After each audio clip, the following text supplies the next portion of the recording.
and has a meeting. Says, gentlemen, I am proud of what we have done over all these years to produce a wonderful and great product. We have a wonderful family-like working environment. And I still have great dreams for this company. But alas, I cannot help you achieve them. For our product and company to be the best that we can be and to achieve these goals, I have to step down. Of course, this all took the three salesmen by surprise and shock. No, may it never be.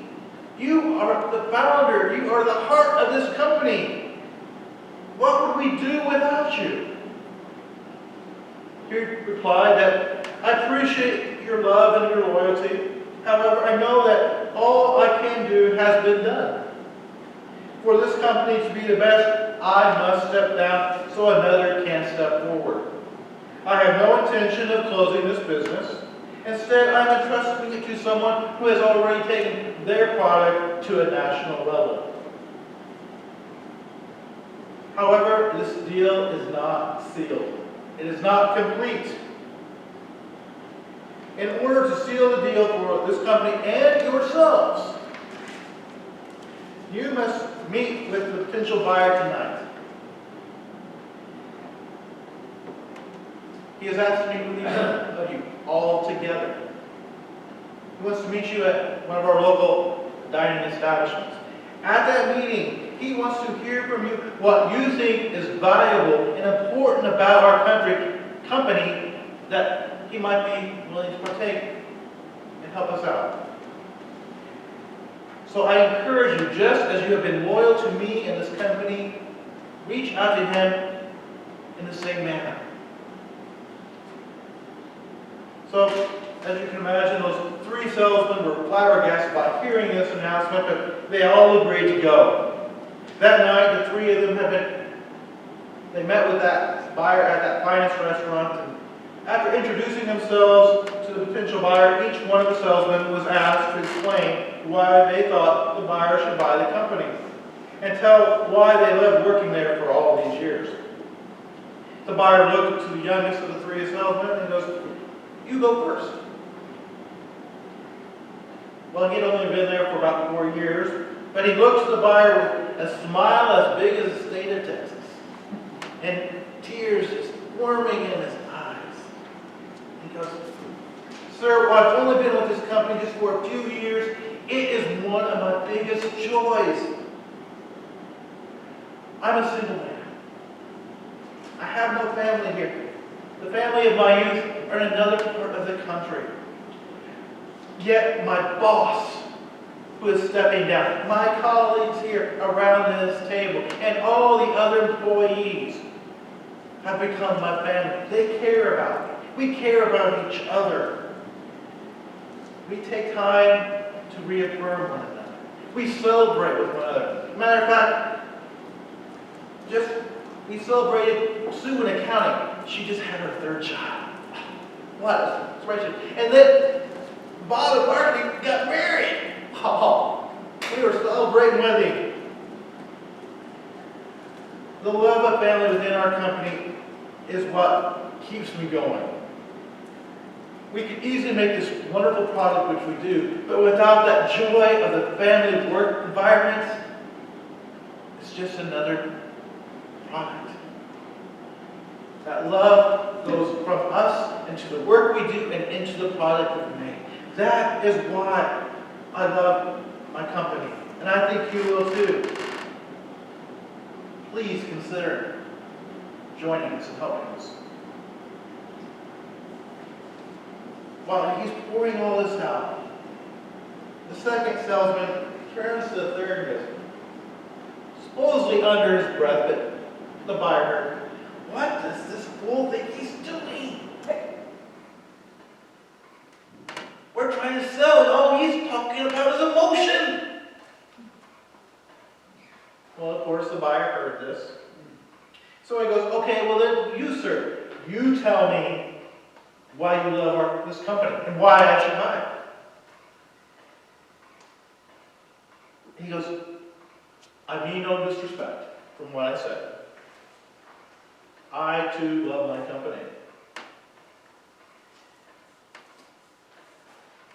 Matter of fact, I was here from the very beginning. It was me and the owner who come together to put together this company, and it's a great product. So my heart is in this. However, I don't appeal to the emotion of family, but to how we are organized and structured. When me and the owner got together, we wanted to make sure that we had not only a good product, but that we had a good and fine, organized structure to ensure that the product and business practices were not only practical, but also beneficial and easy. We not only wanted to establish a company with good business practices, but we also want to instill a sense of corporate ownership by all. We wanted all to understand and see that our company motto and slogan were not just a saying, but a way of looking at life. When we have all these facets working together, sir, I present to you not only a good company, but an exceptional company, which could go into even greater things, but we need your assistance in that. The motions which my comrade shows, I applaud, but you need structure behind it. Thank you for hearing me out. With that, the buyer looked to the third salesman. And what would you like to add to this conversation? He goes, oh, the third salesman first cleared his throat. Oh, my good sir. Well, I've not been with the company as long as the second salesman. I have been here longer than the first. I can say without a doubt that this is a great company to invest in. We have the highest sales of this type of product throughout our region in relationship to all our competitors. We have the ease of access to all the raw materials to make the product at a decent price. Our costs are low and the price is exceptional for the quality of a product the public is getting. Sir, I know of no other business which I would recommend to you for being fiscally sound, but needing just help in reaching that next step in being a national product. Please take the time to check our books and records, and you will see for yourselves. Thank you. Now, after that third salesman finished, the buyer just abruptly shoved himself away from the table and left. The three salesmen were all in query. Did we just ruin this? What happened? What's going on? As they were still trying to mill over this and sort things out, the buyer came back. And he sat down, a big grin just poured across his face. Gentlemen, after hearing from you tonight, I knew a decision had been made. It could not wait till morning. Therefore, I would like to report to you that I just got off the phone with your boss. And we have settled upon an equitable deal. Gentlemen, your business is secure with me. We will go places together. And your fellow employees are safe. They're all full of gratitude. Thank you is all that they could say. But wait, he says, I have even more news. Looking to the first salesman, the young man goes, young man, while you may not have many years of experience, your love and enthusiasm for your company are to be honored and applauded. Business is not just business. Family and humanity do matter. It is that type of zeal and appreciation of people that we need in my own company as well. Therefore, I am making you vice president in my New York office. The only person who has higher authority than you is me. All that I ask is that you bring that same commitment and yearning and desire and zeal that you have at your present company to mine. At this, the young man was overwhelmed. Grasping the buyer's hands with both of his, shaking vigorously, he goes, thank you, sir, thank you. You will not be sorry. I will bring my zeal with me first thing tomorrow morning as I board that plane to New York. And thank you for honoring me in such a way." With that, he turned and left the restaurant to prepare for his flight in the morning. The second and eldest of the three was appreciative but still shocked. His company had been saved, yes, but his sappy, emotional fellow salesman had procured a very lucrative position. Something did not smell right in Denmark. Catching that concerned look on the second salesman, the buyer said to him, "Don't be confused or concerned. Everything is all right. For you see, in my New York headquarters, everything is done by the numbers. There is no love. There is no concern for their fellow co-worker. This absence has left a heavy toll on my sales. Unhappy workers make poor products. Poor products do not get sold. Your young man there can be the injection which my New York office needs. Do not discount his joy. Do not discount his zeal. It is much needed. But as for you, I have not forgotten you. You bring a wealth of knowledge. You bring a wealth of heart that comes through structure. My Los Angeles office needs you. The people in California are all about uninhibited work environments. To them, life is but a party. They don't see the value of structure and policy, but you do. Therefore, I am making you VP at my Los Angeles office, and again, only second to me. You bring your zeal for fundamentals and knowledge and policy and set my Los Angeles office in order. I need you." That second salesman stood straight up and almost with a salute thanked the buyer. "I will not fail you." He said, "I will be on that first flight to Los Angeles and do as you desire. Thank you for the opportunity. Thank you for saving my company here. Thank you for keeping our employees safe. And thank you for seeing me and using me." With that, he turned and left the restaurant to prepare for his flight. With all this activity going on around him, the third salesman began thinking to himself, "We did it. The company is safe. My boss can rest easy. Our employees have a secure future. And my two friends, they are blessed.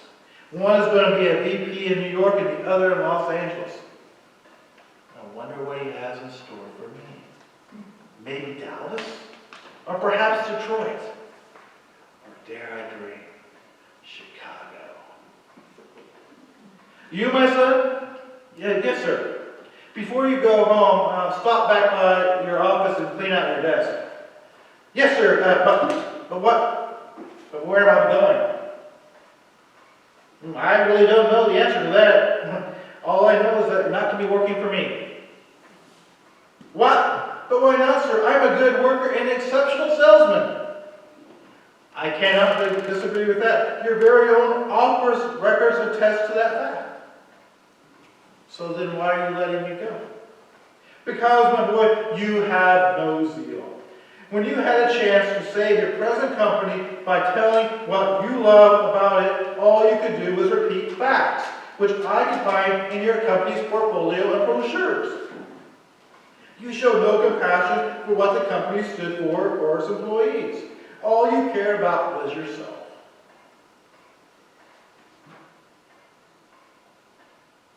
I have enough of those type of people. I need people with zeal and love for the people and the company and the product. But you have none of this. Because of that, you are out. Take your step and go find someplace else to work. This morning I tell this tale to press on this morning's point. When it comes to worshiping or serving our God, if we are following our God and bringing joy in our service, there is no right or wrong way. Because we are letting our hearts sync up with God's. We see that in Psalm 100, which we read together this morning, where we are called to make a joyful noise. We are to worship the Lord with gladness. We enter his gates with thanksgiving. We give thanks to him. We bless his name. This cannot be done, though, if there's a stale, dry spirit. It must be done with fervor and vibrancy. But I'm sad to report that, especially in America, we've been at war with ourselves over the past 50 plus years. The church has been divided since the late 1960s. At that time, in the late 60s and early 70s, the Jesus movement came and brought the gospel to a new generation. With that new generation of receiving the Spirit, they brought to the church contemporary music. Since then, it has been a battlefield with traditional hymns and gospel music. The traditional see the contemporary as being loud, repetitive, and empty of deep spiritual truths. The soft melodious tunes of the piano and organ have been replaced by bass guitars and drums. Also, it is usually one or two choruses repeated quite frequently. But we will admit they do have vibe. There is spirit, but doesn't have any meaning, doesn't have any root. In the other camp, the contemporary believes that the traditional can be dry, lengthy, and boring. There is no life in the music. They feel as if they are going to a funeral home and not a church. But they are mistaken as well. Because within the hymns, one can draw into a closer relationship by knowing the fundamental truths found in the various verses of the hymn's gospel songs. And the piano and organ ease our spirit with the soft melodious tunes, where a bass guitar could not. So who was correct? Do we cling to the hymns of our past, or reach to the vibrant sounds of the contemporary? We need them both. We need both because we have both sets of people. If we only have one type of people, well, then we just get the type of music which best sets that one type. But last time I checked, we weren't all the same. We all have our different tastes. So we do need to celebrate the Lord the way He has gifted us. We also need not only the traditional hymns from the contemporary Christian, but we could also maybe bring in, and Elaine might, the jambi drums, okay, making sure I pronounce it correctly, of Africa, the flute and lyre of Greece, the sitar of India, the steel pan drums of Trinidad and Tobago. We could bring in any type of instrument. We could bring in any type of worship as long as we are preaching in spirit and in truth to our God. This was the very dilemma the Samaritan woman at the well was fighting. She knew, and not maybe as for worship, as to where to worship. She was told that they could only go to the mountains in Samaria and pray. The Jews said, no, you have to go to Jerusalem. Jesus said to her straight, neither one is required. It is only those who worship in spirit and in truth. It is when we have that we can worship God. It doesn't matter if we go back to the Gregorian chants in Latin, or if we stand around like we find in Revelation, just singing, holy, holy, holy, Lord God Almighty. Repeating that over and over, like we will do when Revelation comes. It doesn't matter. As long as our heart syncs with God, we could do interpretive dance, we could do art, we could do, as long as we are worshiping in spirit and truth.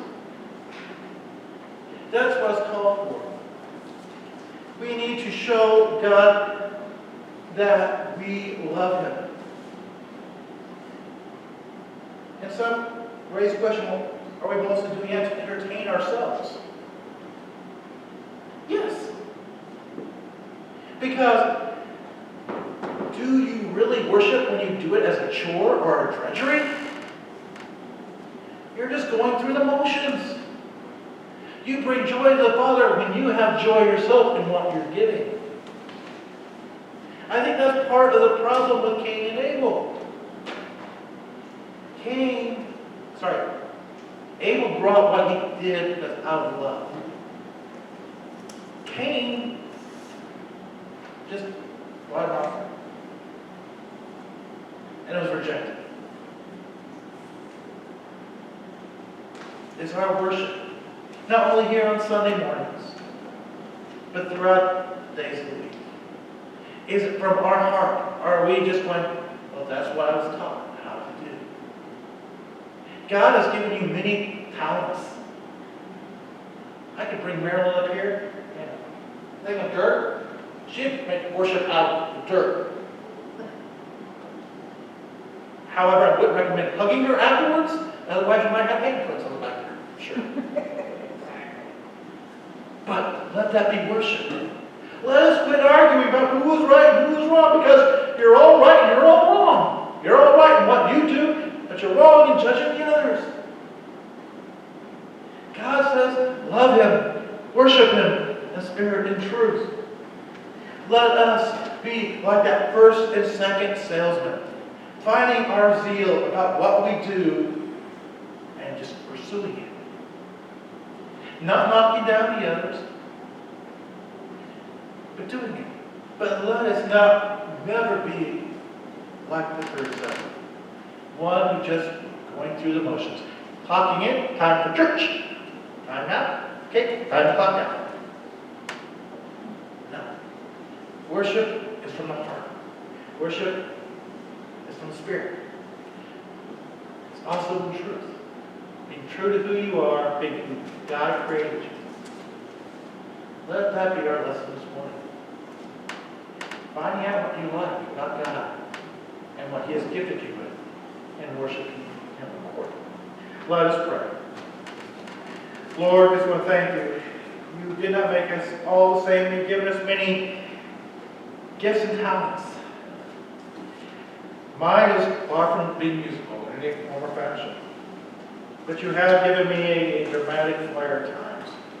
And whether I do a responsive reading or just doing some fun acting, you see that as worship. And I appreciate that. Our churches are divided, dear Lord. Help us to set aside our petty differences and do what we will do on the day that you reestablish your kingdom. Standing side by side, arm in arm, praising you. In whatever form and fashion you grant unto us. In Christ's wonderful name. Amen. Amen. Shall we stand and sing When the Roll is Called Up Yonder?